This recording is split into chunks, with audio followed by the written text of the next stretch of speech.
Hi friends, రాజు మేకల మీ అందరికీ ఉగాది శుభాకాంక్షలండి. మీ ముందుకు ఎందుకు రావడం జరిగిందంటే మా వెస్టేజ్ కంపెనీలో హెల్త్ సప్లిమెంట్లు ఉన్నాయండి. మోకాళ్ళ నొప్పులు ఉన్న వాళ్ళకు, నడుము నొప్పి ఉన్న వాళ్ళకు, కాలు రెక్కలు గుంజిన వాళ్ళకు మంచి హెల్త్ సప్లిమెంట్లు ఉన్నాయండి. ఇలా 4 రకాల సప్లిమెంట్లు ఉన్నాయండి.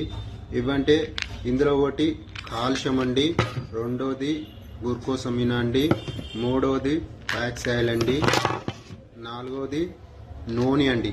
ఇవి నాలుగు నెలలు కంటిన్యూగా వాడితే 100కు 100% రిజల్ట్ ఉంటుందండి. ఇది నాకు ఇంతకుముందు నడుము నొప్పి, మోకాల నొప్పులు ఉండేనండి. 4 నెలలు వాడినండి. నాకే 100% సక్సెస్ ఉందండి. ప్రతి ఒక్కరూ ఈ ప్రొడక్టులు వాడి యూజ్ చేస్తారని నేను అనుకుంటున్నా. కింద నంబర్ ఉంది, ఫోన్ చేయండి.